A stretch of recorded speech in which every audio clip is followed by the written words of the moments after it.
Hello, welcome, नमस्ते। मेरा नाम निधि है। इस स्पोकन इंग्लिश कोर्स में आपका बहुत बहुत स्वागत है।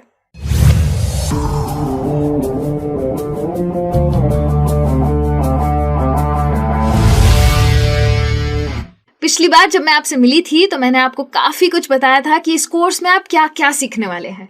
तो आज मैं आई हूं आपसे वो सारे वादे पूरे करने और बहुत ही सिंपल चीज से शुरुआत करने वाली हूं।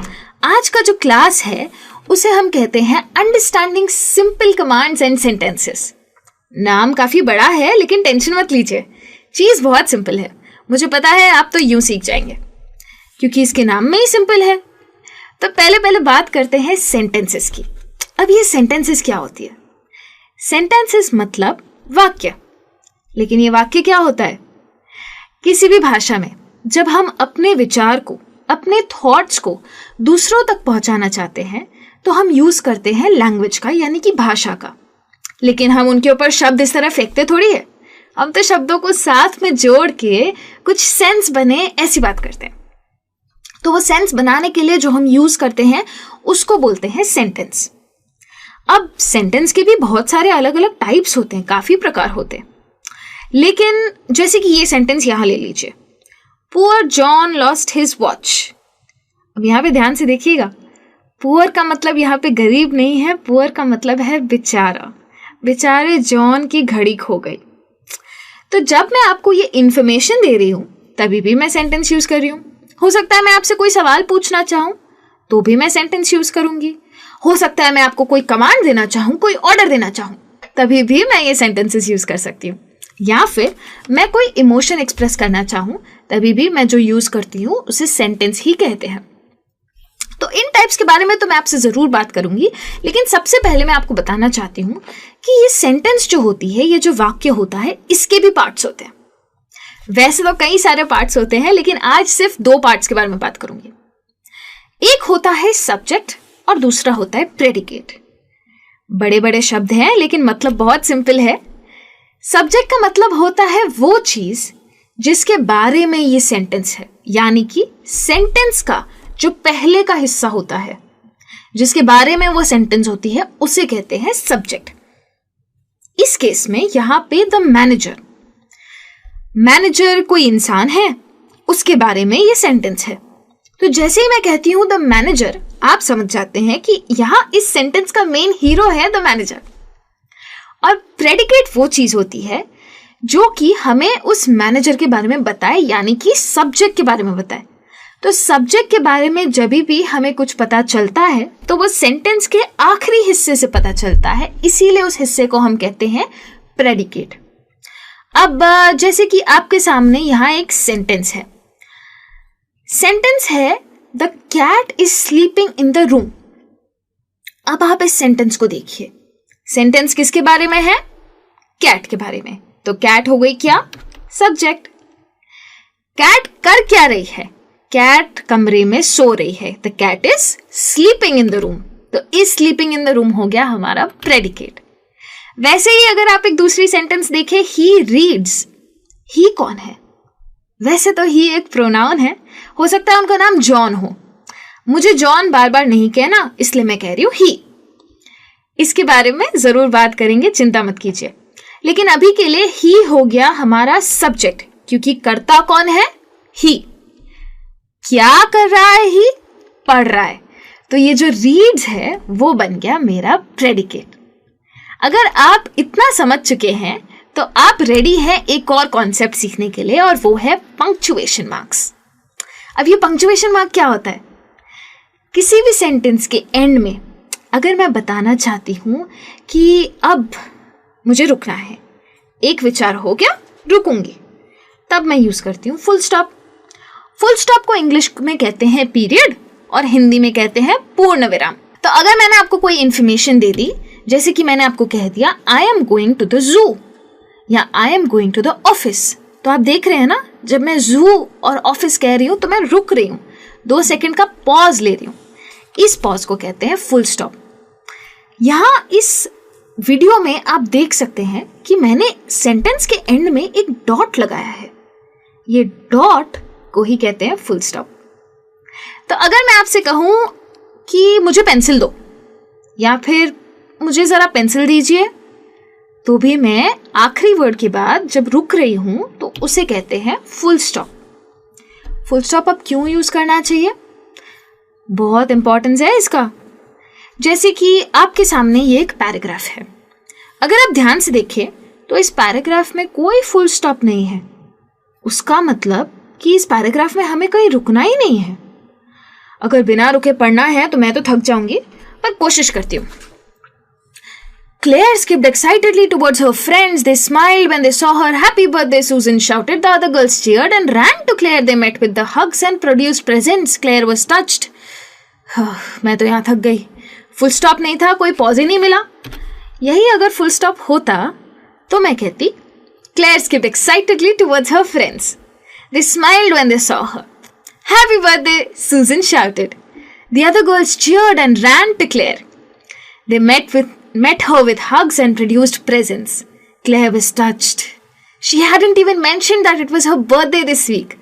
One of them must have remembered and organized all this. फर्क देख रहे हैं? ये सिर्फ पढ़ने की बात नहीं है, ये बोलने की भी बात है। जब मैं एक विचार के बाद रुकती हूँ तो सामने वाला इंसान समझ पाता है कि ये एक विचार पूरा हुआ, अब दूसरे विचार पे जा सकते हैं। तो फुल स्टॉप का ये महत्व है। लिखने में आप कैसे यूज करेंगे फुल स्टॉप? लिखने में जैसे कि आप देख सकते हैं, जहां मेरा आखिरी वर्ड खत्म होता है उसके बाजू में मैं बस एक डॉट लगाऊंगी। उससे दूर मत लगाना डॉट, क्योंकि वो गलत होता है। और बोलने में मैं 2 सेकंड का पॉज लूंगी। यानी कि अगर मुझे कहना है सॉल्ट चाहिए, मेरा खाना फीका फीका है, तो मैं बोलूंगी please pass the salt, my food is bland. देखा, 2 सेकंड का पॉज बहुत सिंपल है। ठीक है, अब इसके आगे एक और पंक्चुएशन मार्क होता है, उसको कहते हैं एक्सक्लेमेशन मार्क। जब आप इंग्लिश में बात कर रहे हैं तो ऐसा ज़रूरी तो नहीं है कि आप सिर्फ इंफॉर्मेशन ही देंगे या ऑर्डर ही देंगे। हो सकता है कि आप अपना इमोशन भी एक्सप्रेस करना चाहें। अगर आप गुस्सा एक्सप्रेस करना चाहते हैं, या आप बहुत खुश हैं, ऐसी कोई चीज़ एक्सप्रेस करना चाहते हैं, या फिर आप उदास हैं, शायद दुखी हैं, तो हम यूज़ करेंगे एक्सक्लेमेशन मार्क का। याद रखिए, बोलते वक्त ये एक्सक्लेमेशन मार्क दिखाई नहीं देता है, लेकिन आप किस टोन में बात करते हैं उससे इंसान को पता चलता है आपने क्या पंक्चुएशन लगाया। और लिखते वक्त तो दिखाई देता ही है। तो जैसे कि अगर मुझे ये दिन बहुत अच्छा लग रहा है तो मैं ऐसे नहीं कहूंगी व्हाट अ लवली डे, मैं कहूंगी व्हाट अ लवली डे। तो सामने वाले को पता चल जाएगा कि मैंने यूज किया है एक्सक्लेमेशन मार्क। वैसे ही अगर मैं उदास हूं, कोई बुरी खबर सुनी है, तो मैं कहूंगी ओह हाउ सैड, तो पता चल जाएगा कि मैं उदास हूं। और अगर मैं गुस्सा हूं और मुझे आपसे कहना है आपकी प्रॉब्लम क्या है, क्यों है आप ऐसे, तो मैं कहूंगी what is wrong with you, तो भी पता चल जाएगा कि मैंने यूज किया है एक्सक्लेमेशन मार्क। अब एक्सक्लेमेशन मार्क यूज करने का मतलब क्या है? अगर मैं ऐसे ही कहूंगी वाओ, तो आपको लगेगा कि मैंने वाओ बोला है, इमोशन फील होगा ही नहीं। इसलिए कहना जरूरी है कि वाओ कितनी अच्छी ड्रेस पहनी है। वो काम है एक्सक्लेमेशन मार्क का। फुल इमोशन आपका एक्सक्लेमेशन मार्क में शो हो जाता है। और इसके बाद आप एक्सक्लेमेशन मार्क यूज कैसे कर सकते हैं? एक्सक्लेमेशन मार्क हमेशा कोई ऐसे स्ट्रॉन्ग कमांड के एंड में यूज कीजिए, या फिर कोई ऐसी सेंटेंस में यूज कीजिए जहां पे आपका कोई इमोशन है, शायद गुस्सा, शायद खुशी, शायद उदासी, पर कोई इमोशन आना चाहिए उसमें। बिना इमोशन के एक्सक्लेमेशन मार्क यूज नहीं करना चाहिए। जैसे अगर मैं गुस्सा हूं और मैं कह रही हूं निकल जाइए, यानी कि इंग्लिश में कह रही हूं गेट आउट, तो मैं ऐसे तो नहीं कहूंगी ना कि गेट आउट, सामने वाला निकलेगा ही नहीं बाहर। इसलिए गुस्से में कहने के लिए मैं कहूंगी गेट आउट, और उसे कहते हैं एक्सक्लेमेशन मार्क यूज करना। यहां अगर मैं शायद बहुत सरप्राइज्ड हूं, बहुत ही आश्चर्यचकित हूं, तो मैं कहूंगी हाउ इज दिस पॉसिबल, ये कैसे मुमकिन है, तो वो हो गया एक्सक्लेमेशन मार्क। अगर आप एक्सक्लेमेशन मार्क का मतलब समझ चुके हैं तो क्वेश्चन मार्क तो बहुत आसान है। क्वेश्चन मार्क नाम से ही पता चल रहा है कि क्वेश्चन के आगे क्वेश्चन मार्क लगाएंगे। क्वेश्चन मतलब क्या? सवाल। तो सवाल के आगे आप ये इस तरीके का दिखने वाला सिंबल लगाएंगे। जैसे अगर मुझे आपसे पूछना है आप मेरे साथ जू चलेंगे? तो आप देख रहे हैं कि मैं लास्ट के वर्ड के आगे कैसे बात कर रही हूं। Would you like to go to the जू?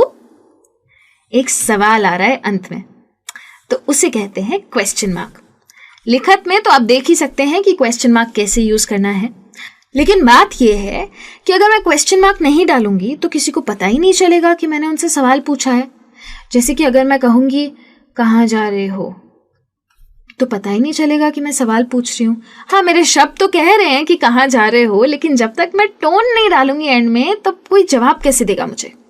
तो मुझे पूछना पड़ेगा वेयर आर यू गोइंग, तब कोई जवाब देगा आई एम गोइंग होम। ठीक है, तो पंक्चुएशन मार्क का तो ये इंपॉर्टेंस है। अब बात करते हैं मुद्दे की, यानी कि हमारी सेंटेंसेस की। अब जब सेंटेंस की बात करूं तो सेंटेंसेस तो बहुत सारे प्रकार की होती है। एक सेंटेंस होती है डिक्लेरेटिव सेंटेंस। अब ये डिक्लेरेटिव क्या होता है? जिस सेंटेंस में आप किसी को कुछ बता रहे हैं, यानी कि कुछ डिक्लेयर कर रहे हैं, या फिर आप किसी को कोई इंफॉर्मेशन दे रहे हैं। हो सकता है आपको कुछ पता है, आप किसी और को बता रहे हैं। हो सकता है आप अपने प्लान्स के बारे में किसी और को बता रहे हैं। तो उस सेंटेंस को कहते हैं डिक्लेरेटिव सेंटेंस, यानी कि स्टेटमेंट, सिंपल वाक्य। इस सेंटेंस को, जैसा कि मैंने बताया, हम फुल स्टॉप से एंड करते हैं। जैसे मैं बताना चाहती हूं कि मेरी मम्मी बीमार है, तो मैं कहूंगी माई मदर इज सिक, तो ये हो गई स्टेटमेंट। या फिर मेरे सर में दर्द है, तो मैं कहूंगी आई हैव अ हेडेक, तो ये हो गया सिंपल सेंटेंस, यानी कि डिक्लेरेटिव सेंटेंस।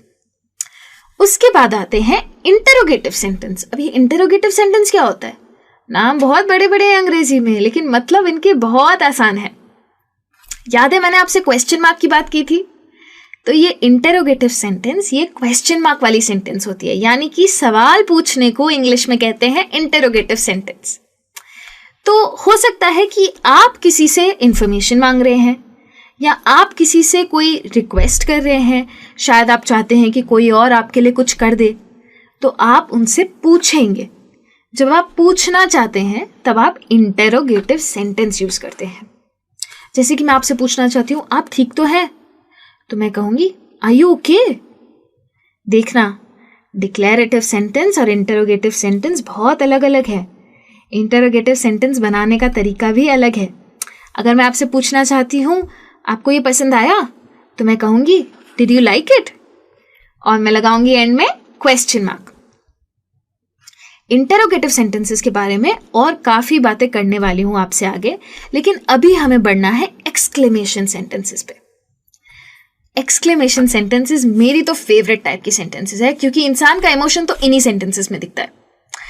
तो जैसे कि मैंने कहा आप मुझे बहुत पसंद है, मैं बहुत खुश हूं, या मैं बहुत गुस्सा हूं, तो मैं यूज करूंगी एक्सक्लेमेशन सेंटेंस। और याद है मैंने पंक्चुएशन की बात की थी, एक्सक्लेमेशन मार्क, एक डंडी और छोटा सा फुल स्टॉप, उसे कहते हैं एक्सक्लेमेशन मार्क। तो अगर मुझे आपको बर्थडे विश करना है, तो मैं कहूंगी हैप्पी बर्थडे विनय, तो ये हो गया एक्सक्लेमेशन सेंटेंस। अगर मुझे कुछ बहुत पसंद आ गया है, जैसे किसी का कुत्ता जा रहा था और मुझे पसंद आ गया, तो मैं कहूंगी व्हाट अ क्यूट पपी। और अगर मुझे कहना है कि तुम्हारी हिम्मत कैसे हुई ये बोलने की, तो मैं कहूंगी how dare you say that.